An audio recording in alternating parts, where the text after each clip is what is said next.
Xander, what are you doing? What do you mean, what am I doing? I'm relaxing, leave me alone.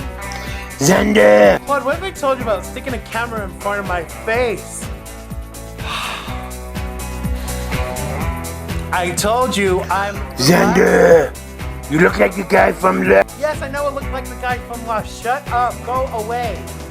You know, I think I'm gonna give you a new intern your job. Can you get that camera away from me? I warned you, Claude. Don't make me angry. You wouldn't like What happens when you're angry, Xander? Do you turn into the incredible Burke? Life, it has been good to me this time around. Things were they were bound to change when it was found. Sugar never tasted sweeter on my lips. My heart is now intact and I can find no ribs. This is love, yeah, love. Never known true love before. Seen so many counterfeits that left me on the floor. This is love, yeah, love. All will come to those who wait. Time it cannot know the bounds, and eras don't dictate. Hello and welcome to Xandermonium, the talk show that does indeed get you talking. I'm Xander Gibb, and on today's show, London Calling with Kristian and Soozi Chameleone, who talks to Janine Gibbons and Joanna Strange, the tipping point from yours truly, and more of your questions and Ask Xander. More to come in a mere moment. So you can interact with me via Twitter. You can tweet me. My Twitter handle is @XanderGibb, XanderGibb, capital X, capital G. Don't forget that all important @ symbol. And make sure you follow and keep up to date with what's going on with the show. And now it's time for London Calling. It's London Calling with Gibbons and Strange. People are strange when you're a stranger. I love you, Soozi Chameleone.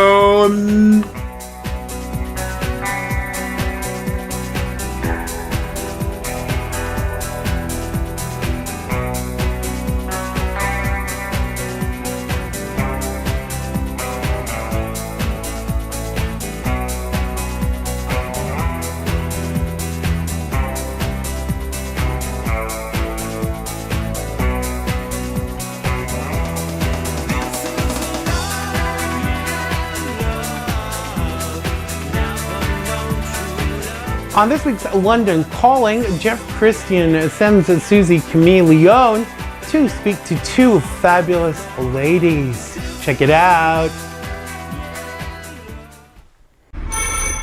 Hello America, London Calling.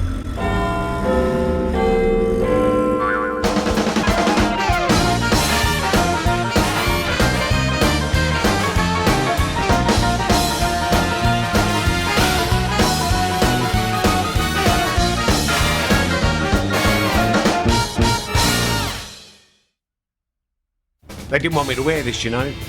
They suggested something gothic with tassels, but I just looked like a cushion from Cher's bedroom. And the idea of wearing nothing but a whistle and a clipboard, filming in October in London, didn't appeal either. Maybe the lady Soozi Chameleone spoke to could design something more alternative. So today I've managed to pin down the ever-busy Janine Gibbons of Wicked Leicester Clothing.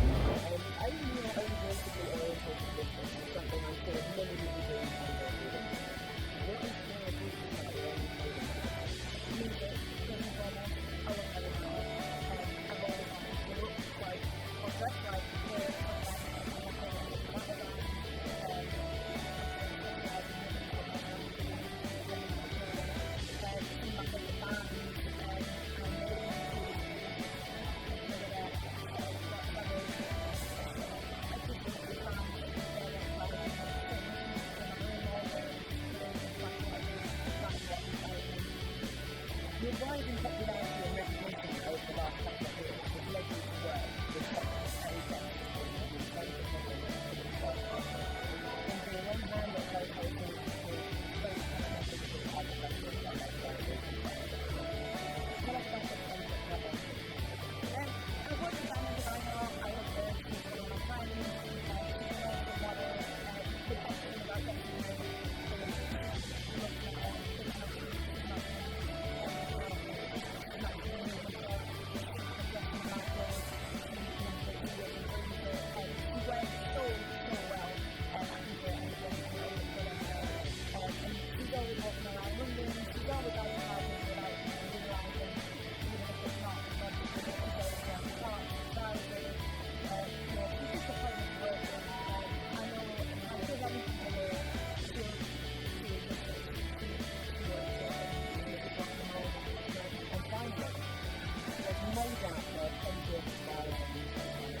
Today we're here with the beautiful Joanna Strange, makeup artist extraordinaire.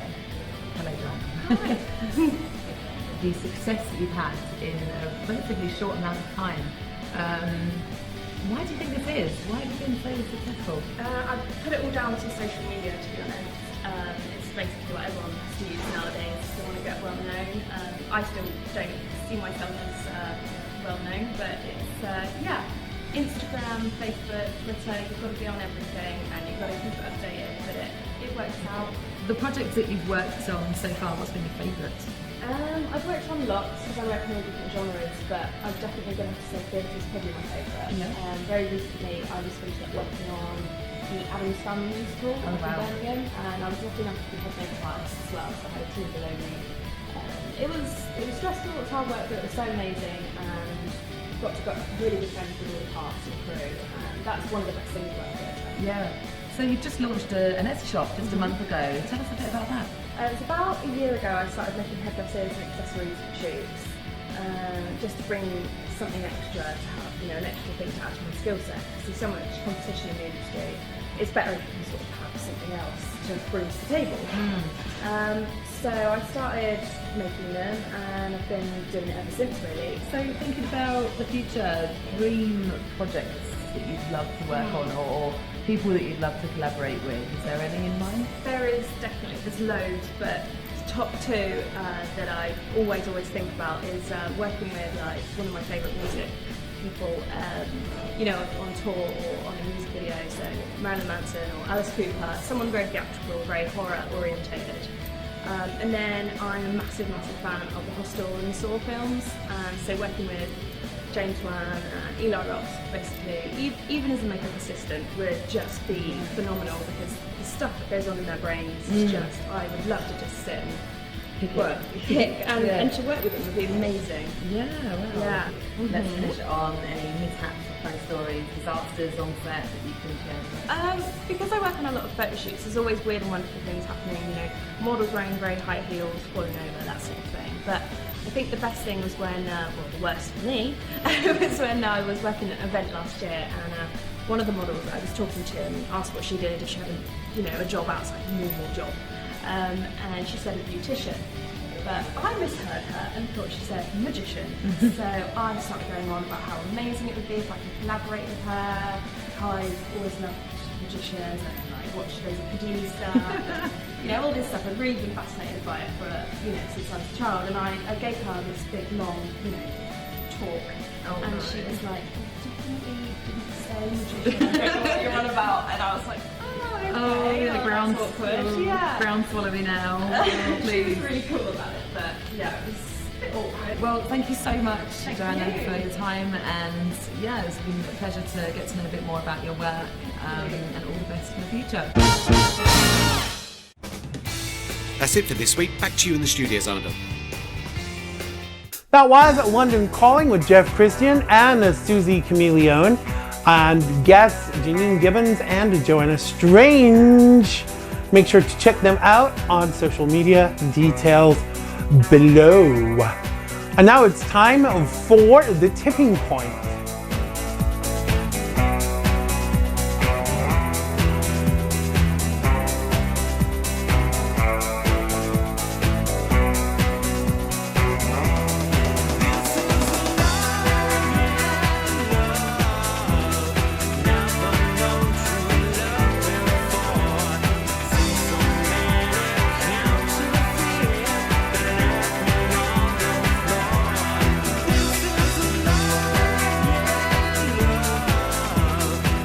As a commentator, I'm constantly asked who I will be throwing my considerable weight behind in the run-up to the presidential election. And in all honesty, I haven't chosen anyone yet, but I've already ruled some out. Oh yes, I have.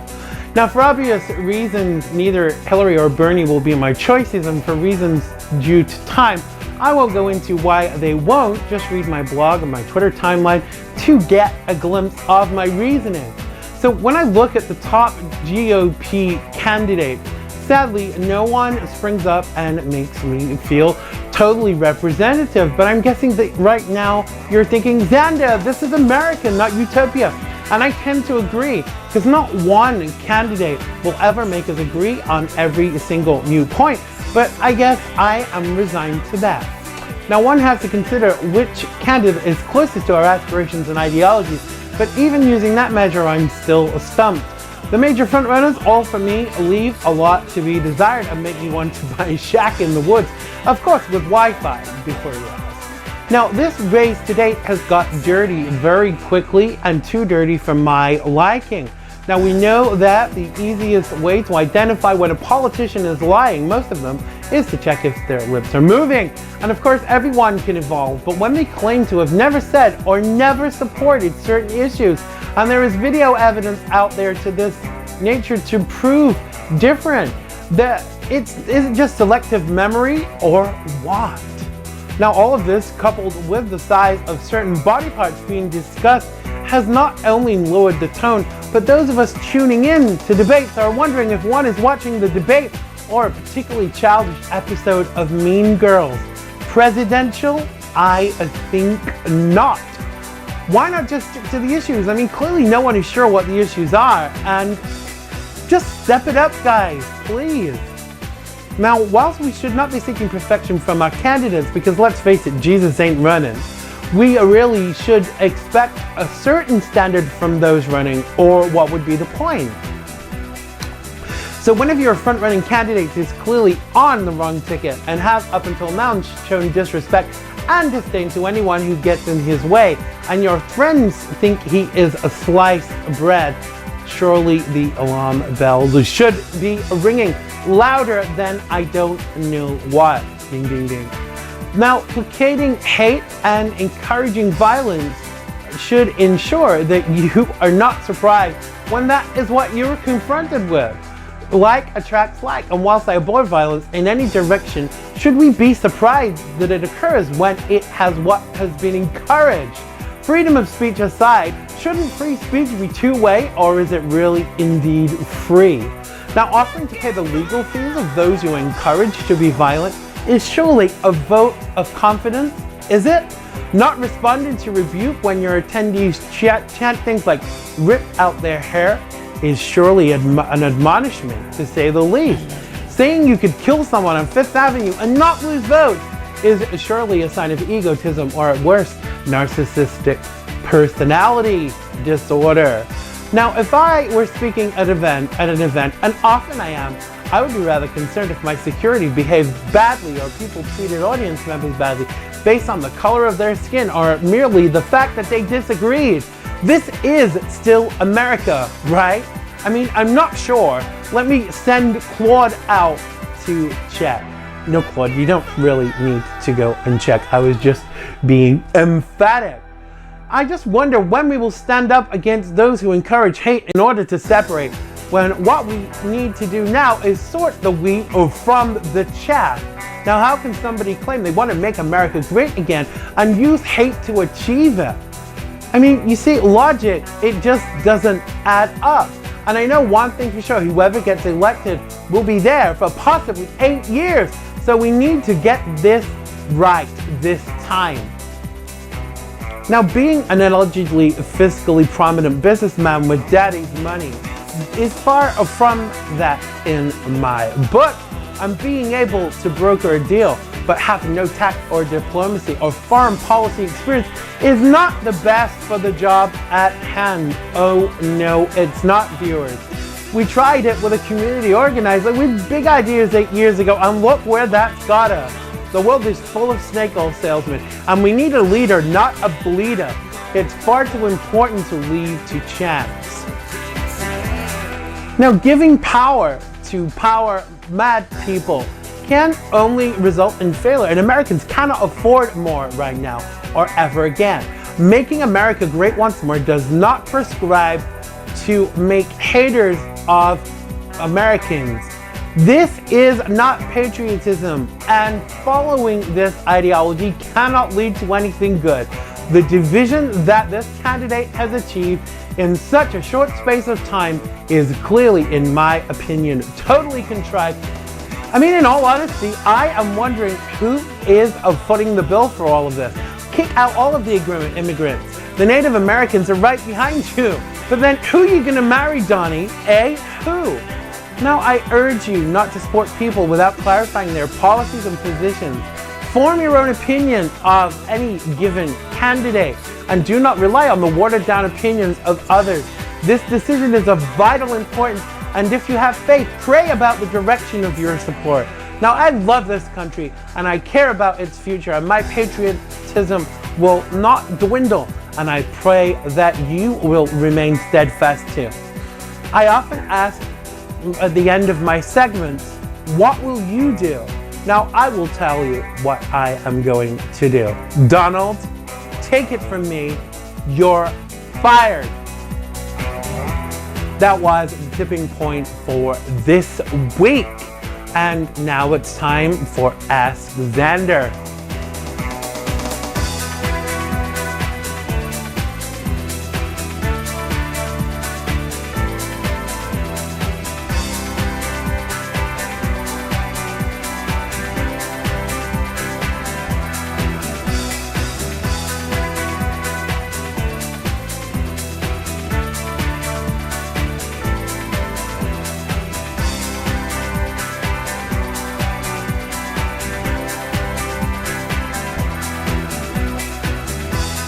So Lizzie from Greenwich writes, I hope I didn't offend you before. I was just being cheeky. I forgive you, Liz, baby. Wink, wink. Okay, next question. Virgil from St. Louis asks, Xander, who are you supporting in the election, sir? I think we just covered that one, Virgil, so just rewind the tape. Kirsty from New Fairfield wants to know if I watch Shameless. Is the Pope Catholic? Whoops. Sorry, Claude. Didn't want to offend. Yes, I do watch, but I have to cover my eyes from time to time because it does get a little bit too risque. You know what I mean? Okay, next question. Paul from Danbury wants to know if I have seen The Locks Are High Up Morn. Yes, Paul, The Thrush and the Linnet too. You gotta get up pretty early to catch me out, sir. Okay, Sally from Bristol, Connecticut wants to know if I collect anything. Of course, Edwardian utility bills, stamps. No, actually, I'm not a collector. I don't have time to collect anything. I mostly don't have time to collect my mail from the mailbox. But thanks for your question. Sarah from Birmingham asks, Xander. Yes, Sarah. did you ever drive around Spaghetti Junction when you lived in England? Now, for those that don't know what Spaghetti Junction is, it's a nickname sometimes given to a complicated or massively intertwined road traffic interchange that resembles a plate of spaghetti. Since then, many complex interchanges around the world have acquired the nickname. Thanks, Wikipedia. And in a word, Sarah, yes, I have driven around Spaghetti Junction in Birmingham. So the next question is Anne from California. Yes, Anne, you are the one who says, Xander, when are you coming to visit me? Soon, Anne. Very, very soon.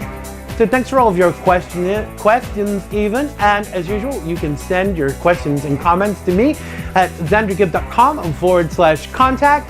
That's xandergibb.com/contact. So that's it for Xandermonium for today. Don't forget to join my mailing list at xandergibb.com and follow us on social media and keep the conversation going. Thanks to Kristian, Soozi, Chameleone, Janine, Gibbons, and Joanna Strange for London Calling, which is produced in association with Mr. Binks Media. I think I got the wrong teeth in today. Make sure to check them out on social media. Details are below.